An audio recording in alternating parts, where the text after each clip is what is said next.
Assalamualaikum. Shalom Alaikum. Assalamualaikum rekan-rekan. Kembali di channel Nasrani Indonesia yang membahas tentang agama, sains, dan sejarah. Di topik kita kali ini, saya akan bahas mengenai nabi, jawatan kenabian. Mengapa nabi itu masih ada dan bagaimana cara mengujinya. Saya akan bahas dulu mengenai bagian yang pertama, mengapa nabi itu masih ada. Nah, karena lingkup pengajaran saya adalah di pengajaran Kristiani atau Nasrani, ya. Oleh karena itu, salah satu pondasi pengajaran saya adalah kitab suci. Nah, di dalam kitab suci Perjanjian Baru, ya, setelah Yesus itu ternyata masih ada nabi-nabi yang lain. Ini dicatat di mana? Dicatat di Kisah Para Rasul, ya, yang ditulis oleh Lukas. Nah, di dalamnya, ya, itu ada penjelasan, ya, kalau ada nabi-nabi dari Yerusalem turun ke Syria, ke Antioquia. Nah, siapa aja yang dimaksud? Ada Barnabas, ada Simeon, ya. Lalu ada juga di situ keterangan tentang Nabi Agabus. Nah, jadi ini adalah nabi-nabi yang ada pasca, ya, setelah Yesus naik ke surga. Kenapa saya ungkit hal ini? Karena gini, ada yang bilang kalau setelah Yesus itu udah tidak ada lagi nabi-nabi. Nah, ajaran seperti ini itu terpengaruh ajaran Judaism. Karena ajaran Judaism itu mengakui kalau setelah Maleaki, ya, itu tidak ada lagi nabi-nabi. Bahkan Yesus sendiri, ya, mereka anggap itu hanya sebagai rabi, bukan sebagai nabi, bukan sebagai juru bicaranya Allah atau Tuhan. Nah, itu ajaran yang terpengaruh sama Judaism. Kalau ajaran Kristen, ya, kita mengacunya itu kembali lagi ke kitab-kitab Perjanjian Baru, ya. Nah, ajaran yang saya share di channel ini itu mengakar ke ajaran abad 1, ya. Jadi ajaran jemaat awal, ya, di situ menyatakan kalau peranan nabi itu masih kuat, masih ada, ya. Di Efesus 4 ayat 11 itu dicatat, ya, sama Paulus. Ada 5 jawatan di dalam gereja. Ada gembala atau uskup, ada rasul, ya, ada penginjil, ada guru, dan ada nabi, ya.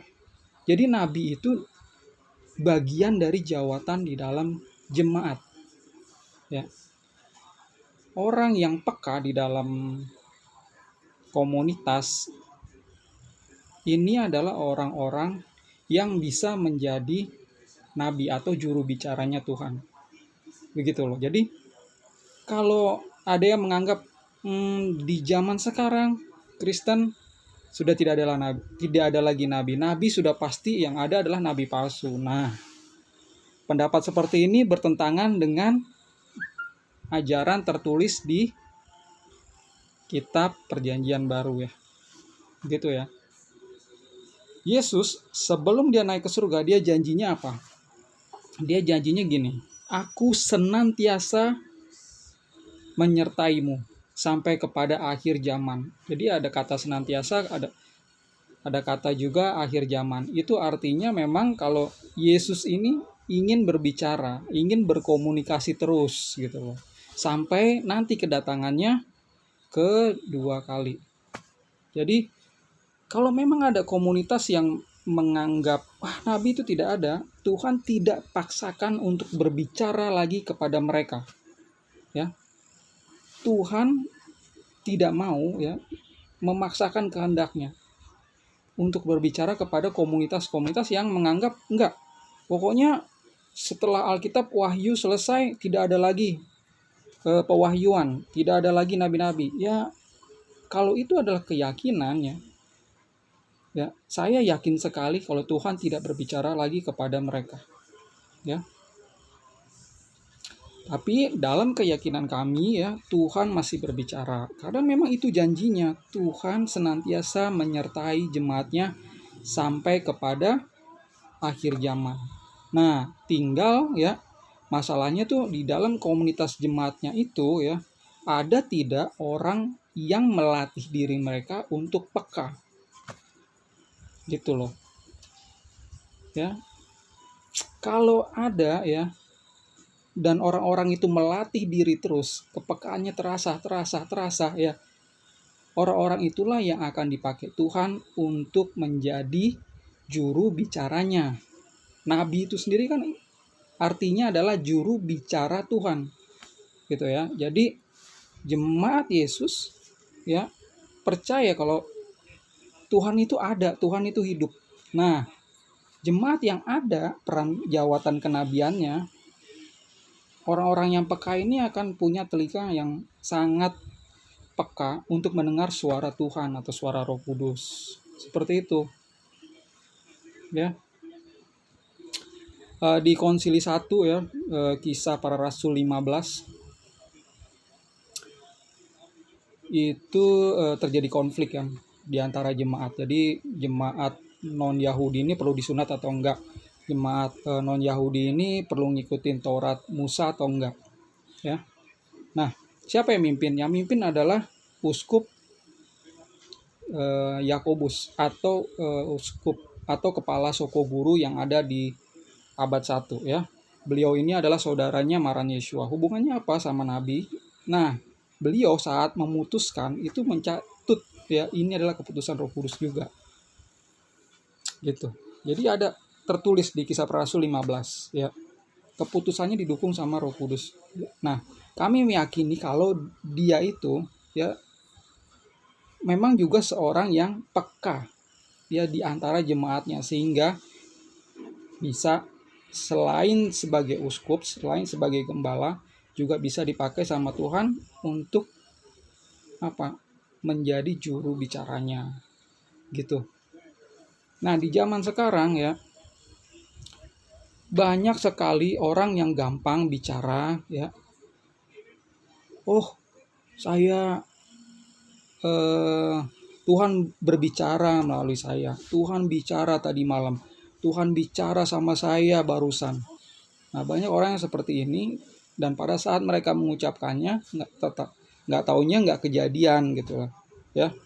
Makanya image orang udah jadi jelek. Nabi-nabi itu udah jadi jelek. Ditambah lagi ya, ada banyak di dalam ayat di dalam kitab Perjanjian Baru yang menyatakan memang adanya nabi-nabi palsu. Nah, jadinya banyak image pemikiran umat Kristen berpikir di akhir zaman sekarang ini yang ada adalah nabi palsu. Gitu loh. Padahal ya kalau Tuhan mau bicara, siapa yang berhak untuk membungkam mulut Tuhan? Ya? Siapa? Kalau Tuhan mau bicara, sebentar Tuhan. Udah lu diem aja, ya. Ini ada plester nih, gua plester mulut lu. Ya lu diem aja, udah cukup nih, Alkitab udah cukup. Nah, siapa yang berani seperti itu? Itu kan kurang ajar namanya. Kalau Tuhan mau bicara, karena dia hidup, dia berbicara, silakan. Kasih kebebasan Roh Kudus, kasih kebebasan Tuhan Yesus untuk berbicara kepada jemaatnya. Gitu. Jadi kenapa peran kenabian itu masih ada? Ya karena Tuhan mau berbicara terus sama umatnya. Ini bukan kata-kata saya, bukan kata-kata para uskup, para mistikus saya. No. Ini Tuhan sendiri yang ngomong kan. Tadi, aku mau menyertaimu senantiasa sampai kepada akhir zaman. Gitu ceritanya ya. Nah, sekarang ya memang ada tantangan ya. Susah untuk menentukan mana nabi yang asli, yang benar-benar dari Tuhan, dan mana yang enggak. Nah, makanya perlu diuji. Cara mengujinya bagaimana? Tergantung dari sebenarnya komunitas masing-masing. Nah, kalau komunitas kami, saya diajarkan ya untuk menguji itu pakai logika. Nih, pakai logika. Pakai hati nurani yang kedua. Lalu diuji juga dengan sains modern. Iya. Susah jadinya. Jangan ada orang bicara Tuhan berbicara kepada saya bla bla bla bla bla, langsung diterima. Nah, itu juga salah ya. Karena semua ya harus diuji gitu, harus diuji ya.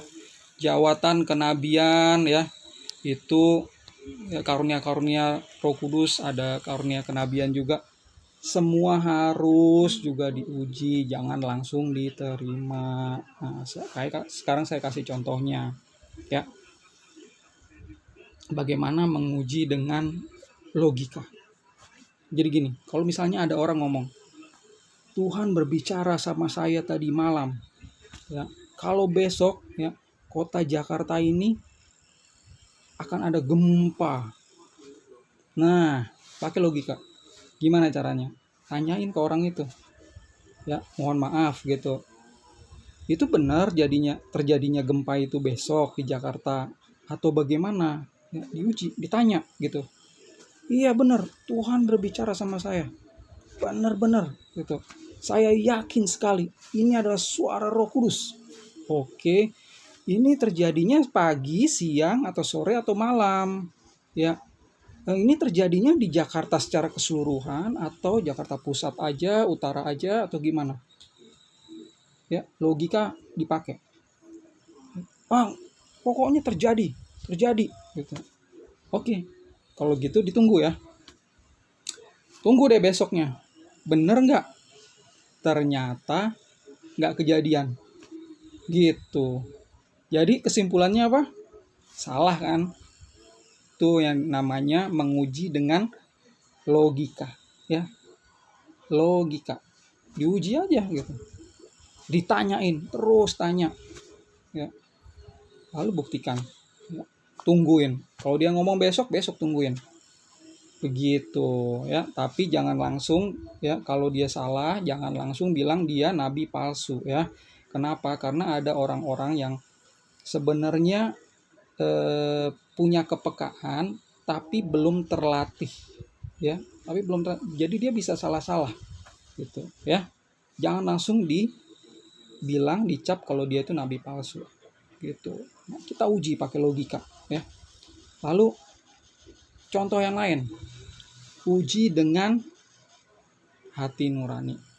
Ini benar ada satu contoh kasus ya. Gini ceritanya, ada hamba Tuhan ngomong ke orang tua.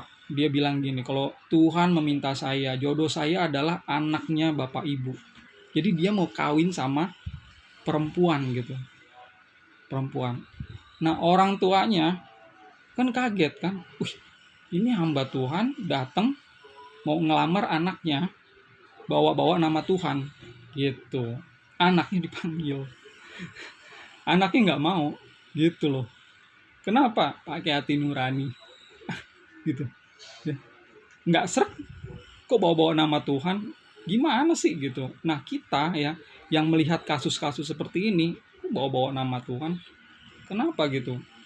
Kalau sekarang ya itu udah bukan lagi zaman seperti dulu ya, zamannya Abraham ya, dimana konsep pernikahannya tuh konsep arrangement, diatur gitu ya. Jadi Tuhan juga nggak ngatur-ngatur gitu. Sekarang juga nggak ngatur-ngatur lagi gitu. Ya, pakai hati nurani. Bener nggak kalau seperti ini? Ya, kok Tuhan maksa-maksa ya? Kalau emang si gadis ini nggak mau, kenapa dipaksa gitu kan? Ini kan hal yang penting ya. Bukan memilih makan siang nanti nasi goreng atau burger. Nggak, ini calon hidup sampai dia usia tua nanti gitu. Langsung ada hamba Tuhan ngomong gitu kan, pakai hati nurani. Kalau ada kasus kayak gini udah jangan didengerin ya, pakai hati nurani. Itu contohnya. Sekarang contoh yang lain ya. Pakai sekarang alat ujinya adalah sains gitu ya.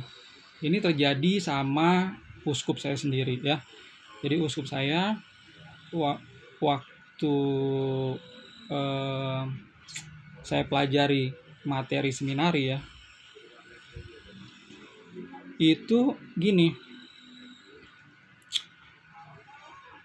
di situ ya ditulis kalau di abad 20 awal ya, itu dia udah dapatkan, Uskup John Ward namanya, dapatkan pewahyuan ya, pemahaman dari Tuhan kalau bangsa Israel ini akan terjadi konsolidasi lah seperti itu ya. Dia nggak ngerti apa sih, ada apa ini dengan bangsa Israel, akan ada suatu hal yang penting sekali gitu terjadi di bangsa Israel ya, di dalam pemerintahannya gitu. Nah, dia udah punya firasat seperti itu ya. Nggak lama kemudian bangsa Israel itu terbentuk ya, terwujud gitu. Jadi ini sebenarnya ini alat ujinya adalah logika yang tadi ya, logika yang tadi. Kalau alat uji sains itu lebih tepatnya gini, waktu uskup saya ngomong di abad 20 itu mengajar tentang reinkarnasi ya, kan kaget semua jemaat pada saat itu. Reinkarnasi di dalam Judaism ngajarin reinkarnasi, apa benar juga Yesus para murid awal ngajar reinkarnasi juga, apakah itu benar bagian dari pengajaran jemaat awal? Kan agak susah gitu ya. Nah, ternyata mulai abad 20 akhir ya, itu sudah ada penelitian yang melakukan siapa? Dr. Ian Stevenson. Beliau melakukan 40 tahun riset. Ternyata ya memang benar reinkarnasi itu ada lewat risetnya beliau. Lalu dilanjutkan Dr. Jim Tucker. Keduanya masih di Universitas Virginia di US ya. Lalu mulai dari mereka ini universitas-universitas lain melakukan hal yang sama, riset-riset yang sama. Jadi di US, lalu di Asia, di India ya melakukan hal yang sama ya. Jadi riset-riset itu berkembang sampai sekarang gitu. Makanya ya udah banyak jurnal-jurnal ilmiah, buku-buku riset yang dikeluarkan yang membahas tentang reinkarnasi, tapi ya penulisnya itu ada juga yang Kristen gitu ya. Jadi benar diuji secara sains, ternyata muncul kan gitu. Tadinya kan nggak ada riset seperti ini, sekarang muncul gitu. Sebelum Uskup John Ward ya, Galileo Galilei ya, itu kan sudah lama ya, 400 tahun yang lalu kejadiannya, mencetuskan teori kalau sebenarnya ini bukannya matahari yang mengelilingi bumi, tapi bumi yang mengelilingi matahari gitu ya. Nah, teori ini itu sebenarnya sudah digagas sama Kopernikus ya, ilmuwan lain sebelumnya, tapi Kopernikus karena dia takut ya, dia pakai anonim gitu. Nah, si Galileo Galilei ini berani. Kenapa? Karena uskup pada saat itu ya, Paus Roma pada saat itu temannya sendiri gitu ya. Jadi ya ditentang ya pengajarannya, karena di Alkitab kan tertulis kok bener nih matahari mengelilingi bumi gitu kan. Nah, sementara ini riset nih berbeda. Jadi mana yang benar? Gitu. Diuji ya. Penafsiran gereja diuji dengan sains modern. Ternyata yang benar adalah riset Galileo Galilei. Walaupun membutuhkan 350 tahun ya, akhirnya memang gereja Roma Katolik mengakui kesalahannya dan mengakui kalau yang benar itu ya risetnya ini. Dulu Galileo Galilei itu istilahnya tuh dikucilkan, jadi udah nggak dianggap jemaat lagi. Mungkin kalau udah nggak kenal deket sama pausnya pada saat, mungkin udah dibakar hidup-hidup gitu ya. Karena emang terjadi sih di zaman itu ya, barang siapa menentang ya tafsiran ajaran gereja, berarti dia menentang kebenaran dan harus dihukum mati gitu ya di zaman itu. Nah, itu adalah bukti ya bagaimana cara kita menguji ya dengan sains gitu. Jadi kalau misalnya ada lagi nih nabi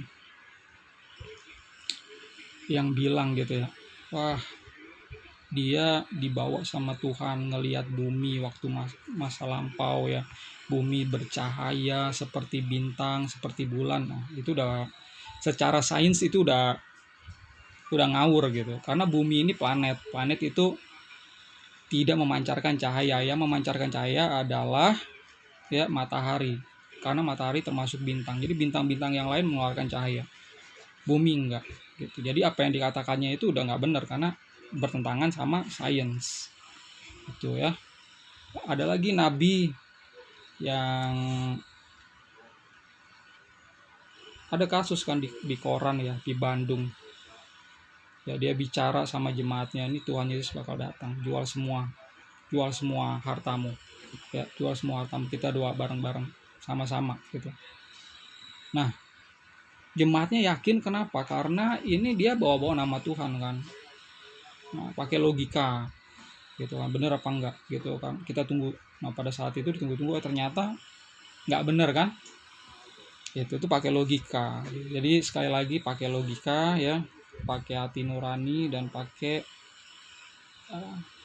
sains gitu ya, sebagai alat uji kebenaran gitu ya.